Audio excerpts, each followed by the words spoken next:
Now, I don't know about you, but I'm excited about this opportunity to proclaim the gospel on giving.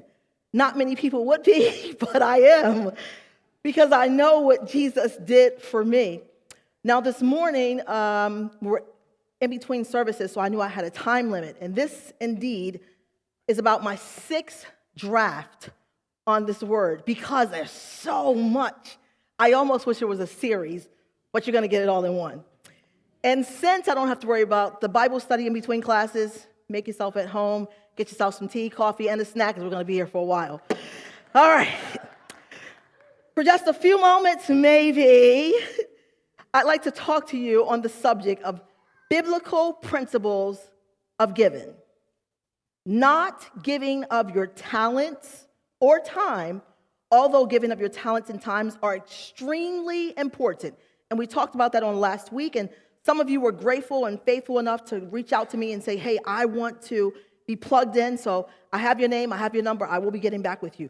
But on today, I'd like to take just a little bit to talk to you, maybe a little bit, about giving of your finances. Now, I'm aware that giving is not the most popular title for some. But I'm grateful that even after I told you last week that I'd be preaching on giving, that some of you were bold enough to still come out. I'm excited.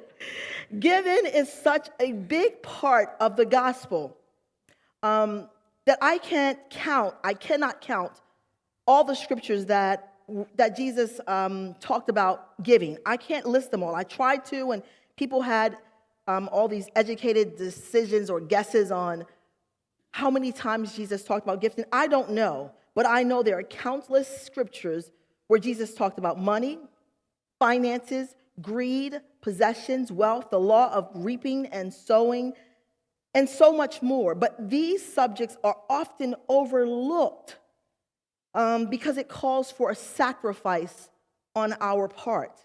You see, most people love to receive gifts, but giving is another story because it takes sacrifice. So if you'll tighten your imaginary seatbelt, I want you to physically tighten it. I'm going to do my best, and I have great hopes of taking us on a roller coaster ride that should land us safely at the feet of Jesus, with a heart and a mind open to receive what the Lord has for us today. With that being said, let us pray. Spirit of the living God, Father, I ask that you would fall fresh upon me, that you would anoint my lips, my ears, and my eyes to hear, see, and speak. Thus saith the Lord. God, I ask that you would speak to our hearts and our minds on this morning in a way that only you can speak. Give us listening ears to hear what the Spirit is saying to the church. And God, not just let us be listeners or hearers, but God, let us go one step forward and do what you would have us to do. God, it's in your name. We give you glory, thanks, and honor and praise. Amen. Now, it doesn't take a rocket scientist for us to see that we are living in uncertain and perilous times. Just look at what we've gone through in the last 2 to 3 years. 2 Timothy chapter 3, verses 1 through 5 says, "But know this, that in the last days perilous times will come. For men will be lovers of themselves, lovers of money, boasters, proud, blasphemers, disobedient to parents, unthankful, unholy, unloving, unforgiving, slanderers, without self-control, brutal, despisers of good, traitors, headstrong, naughty, lovers of pleasure rather than lovers of God, having a form of godliness, but denying its power." Then it goes one step further and says, "And from such people turn away." I'm so thankful for the Word of God, because that's the Word of God that said that and not me. Now, after reading that, I thought at first one simple question for you to ponder on, since we're proclaiming the gospel on giving.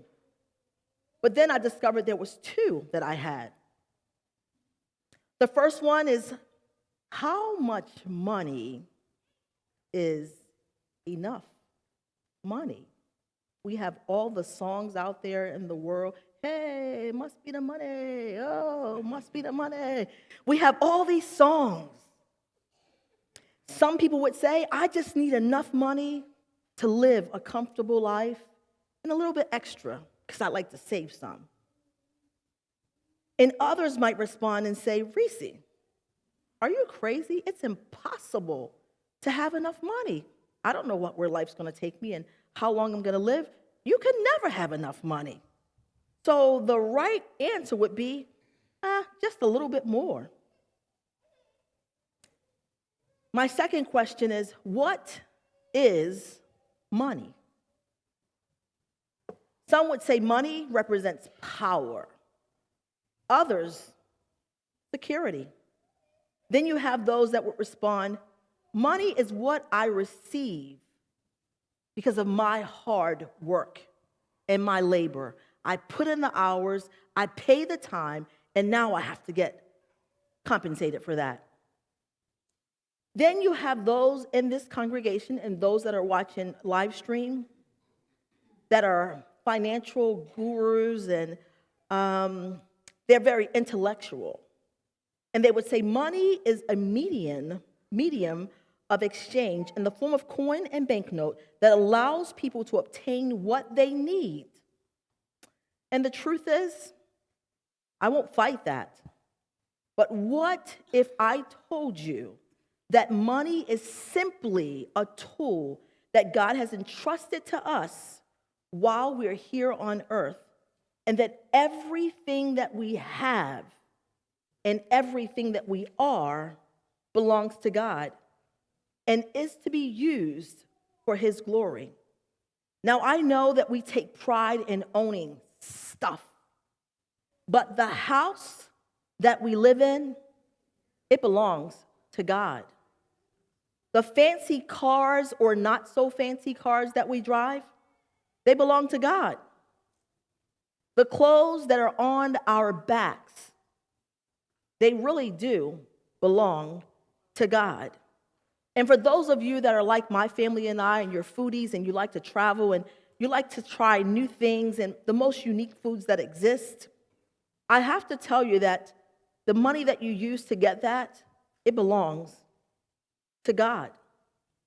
And most importantly, the money in our possession right now that we've taken ownership to, that too, my friend, it really belongs to God.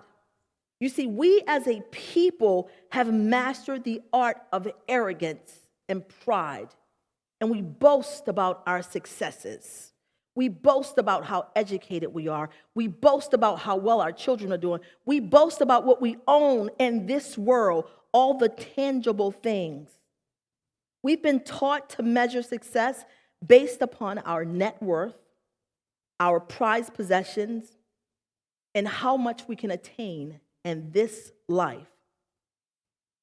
But the truth is, we came into this world owning absolutely nothing.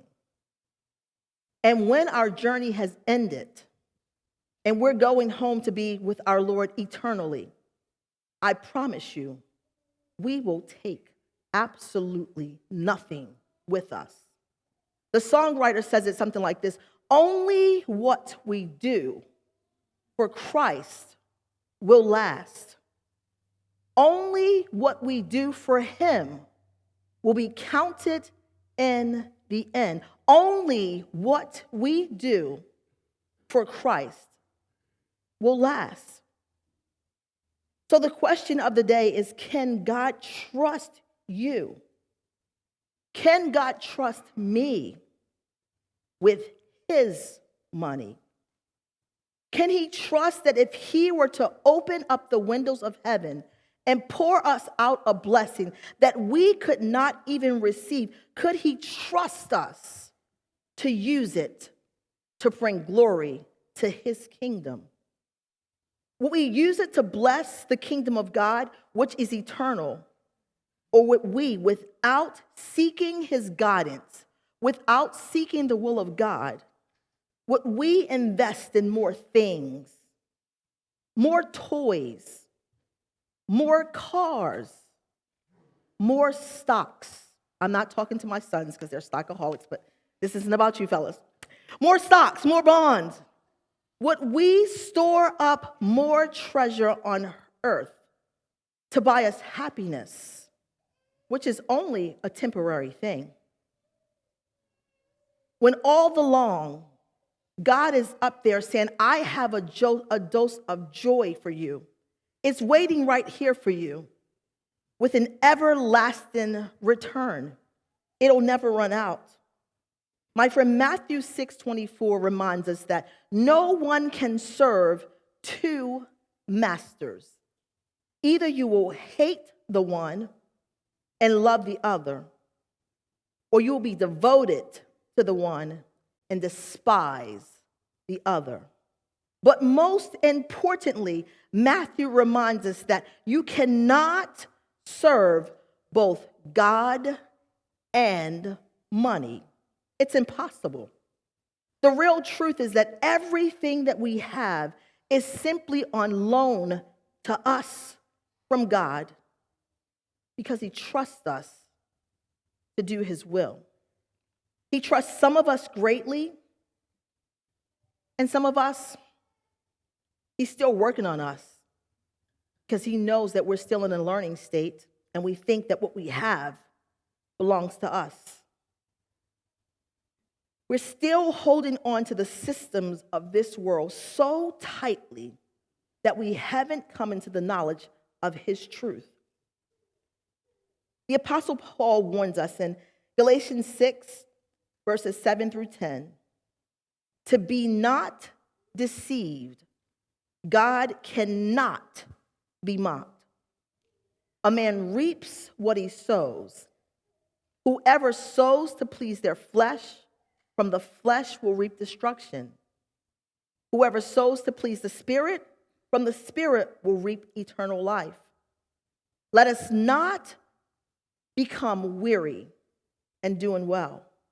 For at the proper time, there's seed, there's time, and there's harvest.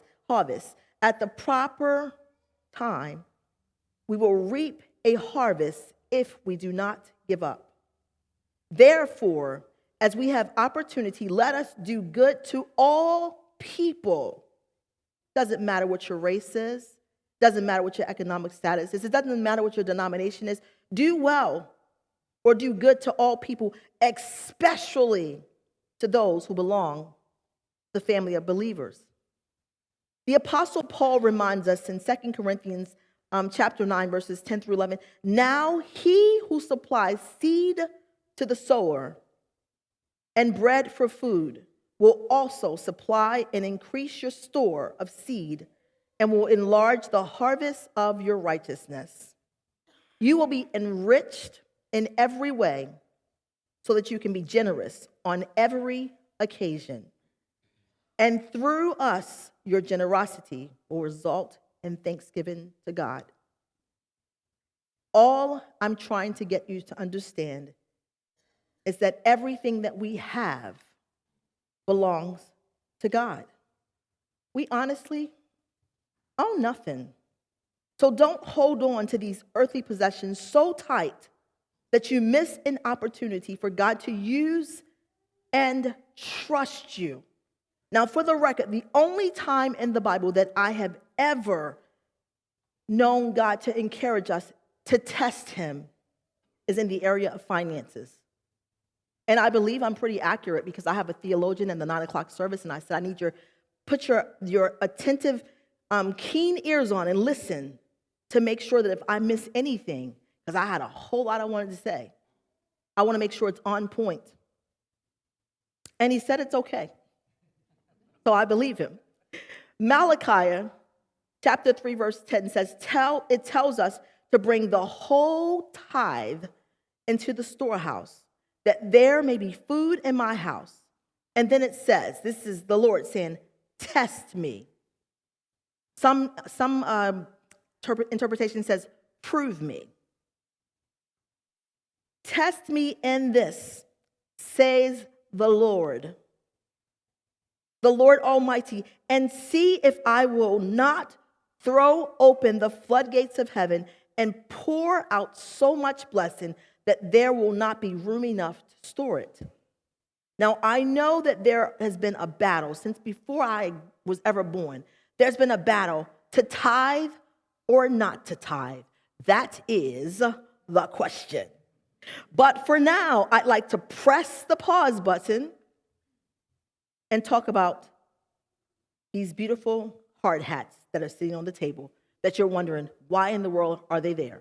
And I'm going to answer the tithing question in just a moment. For starters, I'd like to admit that I love gifts. I love giving gifts, and I love receiving gifts. Because gifts are a symbol of love from one to another. And if you work with me, if you're in this congregation, if you're in my home, if you're a part of my family, you know I love giving gifts. They don't need to cost a whole lot. The truth is, some of the most unique gifts that I receive never cost the giver one dime.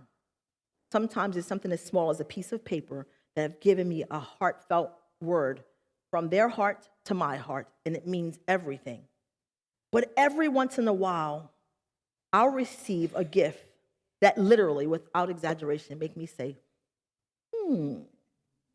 because you wonder, at least for me, what in the world is that about?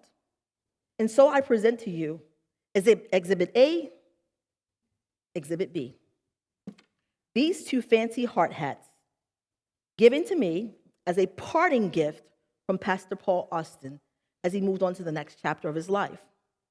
Now, it's been 5 years or more, I don't know exactly how long it's been, that he gifted me these two hats. I've moved around to 4 different offices or 5 different offices, and wherever I went, they went with me. Once I left them in the youth director's department, and I went back 4 months later, it's like, I got to find these hats, because I don't know the meaning behind these hats. Each time I've asked Pastor Paul, what's up with the hats? He simply would say, that's it, nothing more. So I've been thinking for 5 years off and on about these hats. You'll never come to my office and not see them. They're always there someplace. Could it possibly be that Pastor Paul knew that a Pentecostal girl from a Pentecostal world would become the next liturgical chanting associate pastor of Trinity Lutheran Church? I would have to say, I think not. Could it be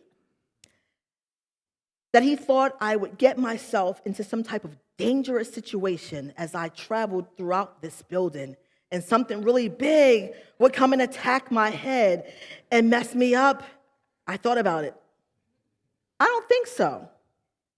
Or could it be that Pastor Paul had absolutely no idea why he gave me these two beauties? But God knew that on this Sunday, October 16th of 2022, I would be standing before his people, proclaiming the gospel and encouraging his people to sow their hard-earned money, not into Trinity Lutheran Church, but into the kingdom, because everything we do is for the kingdom. But no matter what, I'm going to take the liberty to cover my head with one of these beauties, because I know, Pastor Jay, you're welcome to have one of these beauties if you'd like to. It's here for your wearing. Because I've been living long enough to know that anytime a preacher receives an assignment to encourage members to give money, I know it's coming. That a preacher better be confident that God has assigned them to speak on this particular subject. And I know that any preacher that stands before you and asks you to give money better have a hard hat. So, Pastor Paul, I think I got it. With that being said, I'm glad you think this is a joke. I've been 5 years with these. With that being said, let's talk a few more moments about the biblical principles of giving. Now, for starters, God doesn't. He does not. Alert. God does not need our money. When I was a kid, my mom would always say, you know, Ressee, God owns a cattle on 1,000 hills. I'd be like, that's pretty impressive. But at this age, I know without a fact that he owns the hills too. And that's the truth. God simply wants to know if he can trust us with what he's given us, so he can trust us with more. Now, in all fairness, when we come together as a congregation like this, I know that there are some people who just plain and simply do not know to give because they've never been taught biblical principles on giving. And as a preacher or as preachers, we have been trained to shy away from teaching and preaching on money because no one wants to be known as a money preacher. I would say, shame on us, because our duty as a called and ordained minister of the gospel is to preach the whole gospel, not just the feel-good gospel, the sermons that make you feel good in your belly and you leave here on a spiritual high, and then you get to home and somebody says something and you curse them out because it was a feeling. But I'm talking the whole gospel that changes you at your core. Now, when I first discovered that I was going to be proclaiming this week's word on giving, I began digging up all kinds of statistics. I had this person give me statistics on giving, and that person, and this person. And we all know, if you're a part of this congregation, and if you were faithful in coming out to the meeting, you know we started off this year with a $64,000 deficit. And I believe that someone gave us $32,000 towards that, and Pastor Jay is going to one day come here, and he's going to have the hard hat on, and he's going to encourage you to give more to that. And someone has said they would, I think, double it or whatever you call it, match that. And I love it. But just hold on.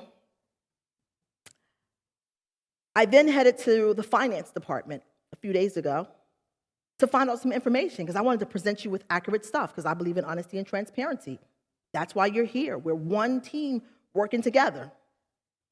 To my surprise, I got more than I could handle because I discovered that our current BG&E bill normally is between $7,000 and $11,000. The one I looked at was $11,000. And then in our meetings, we discovered that BG&E is about to double everything. I'm like, $27,000 for a BG&E bill? What is going on? Turn all the lights off. Someone gave me a suggestion. This is the truth. They said, tell everybody, turn their cell phones on and turn those flashlights on, and we can have candlelight service. I'm not giving any name. This is real. This is the truth. Everything I said is the truth. And then I jotted down, well, how much do we pay for mortgage? And they said a little over $29,000. I'm like, oh, okay. And then I started going down this rabbit hole. And then I found myself with the weight of the world, like every pastor does, on their shoulders, because it's like, whoo, that's a whole lot of giving going on, or a whole lot of giving going out. And so I decided to say this to Jesus. I said, Jesus, you've got bills. What do you want me to tell your people? Because everything we have and everything we are belongs to you. So you've got bills, God. Finally, around 3 o'clock in the morning, this is no lie, because I'm always in the bed, laying in the bed at night, praying for people, thinking about ministry. This is my calling. This is what I do.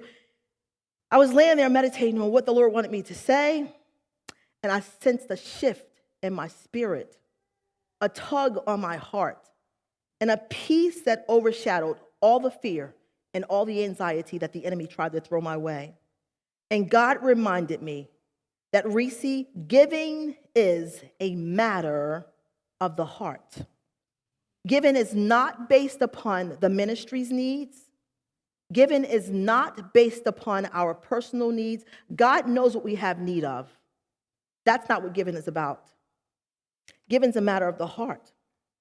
So my question to you today is, can God trust you to handle his finances? It all belongs to him. The way he wants you to handle them, or should he ask another? For giving is relational. Giving is a part of a love affair between the giver and the receiver. And no one wants to receive a gift from anyone because they have to. If you're in a marriage relationship, do you want your spouse to love you and give you things because they have to? I'll give you a piece of food today. I have to feed you because, I'll take you to the store if I have to, because I have to. Or do you want them to say, hey, I got this for you. Let's go get this. It makes a difference. Giving out of necessity is like an alcoholic, a drug addict, an adulterer, a pornographer that gives up a dependency to save his family. But once the family structure is back in place, they go right back to that addiction. That's real talk. You see, real change happens when we come to God with a sincere heart and ask him to help us change, and then be open to him changing us and then following his lead, because that's not a temporary fix. God does not want us on this morning or any time in our life to be guilted to sow into his kingdom. But he wants us to know that he can trust us. He wants to know if he can trust us to give generously because we love him with all we have. You see, for years, people in and out of the church have struggled with the question, should we tithe or should we not? I would be the first to tell you that tithing is a great starting point. But tithing can put you in a place where you're giving out of necessity, because I have to, because that's what the Bible says. Or you'll say the Bible, it's not for now because you don't want to give because you need to find a way out. God doesn't need your money. He just won't give you any more. Now you have to understand that you're looking at a girl that since I was a teenager have always been a tither. And I can honestly say, if I'm wrong, God forgive me, I don't know of a time in my entire life where I have not tithed. So much that as a kid, my mom would get on me for giving so much money to the ministry, and that's the truth. And I've raised my 3 sons to do the same. So anything that comes into my home, I know that 10% at least is coming to this ministry, because I'll never stand here and ask you to do something that I would not do myself. But the question began to come to me, what if God challenged us to give more than 10%? What if he challenged us to give 50%? Would we do it? Do we trust that he is true to his word? Or do we just say, that's just them trying to get my money? Even bigger question, what if he came to you, or what if he came to me and says, I want it all? The disciples did it. We right now, in the economy that we're in and the state that we're in, I can imagine us saying, get thee behind me, Satan, because I know this could not be the voice of God. But do we trust him enough to follow his lead? You see, we have no problem doing what's convenient. Maybe 30% is convenient for you. Maybe 50% is convenient. There's no struggle at all. But what if God calls us into the deep? What if he says, get out of this boat, Peter, and walk on the water? Would you still trust him? Because in the natural, that's not possible. You see, the Bible declares that our triune God was the greatest lover of all times. He loved, therefore he gave. He not only gave, but he gave the best he had to offer. He took a piece of himself, wrapped himself in flesh to be born of the Virgin Mary, to save us from the penalty of sin. Many have said over and over, because of what God did, that he bankrupted heaven to save you and me. And you've heard preachers preach that. And maybe in my younger years, I could have done it. I've been preaching for 20-something years. But I'd like to submit to you that God has never, ever gone bankrupt, nor will he ever go bankrupt. He has an endless supply. He owns the cattle on the hills, and he owns the hill too. He owns everything that you have, and at the end of this life, you're going back, and he's going to own you too. He gave his best for me and for you. My question to you today is this: do you love Jesus enough to give him your best? Not because you have to. Not because you've been guilted to. Not because your emotions are stirred, but only because today is the day that you've decided, with the Lord's help, to allow the Almighty Creator, through the leading of his Holy Spirit. You have to know Jesus to hear his voice. You have to spend time with Jesus to know his voice. I can go anywhere in this building, and if my kids hear my voice, immediately they're like, Mom. You have to know his voice. You have to stay close to him. And then you can be led by his Holy Spirit, be guided, and you're given. For the biblical principles of giving are truly a matter of the heart. Amen?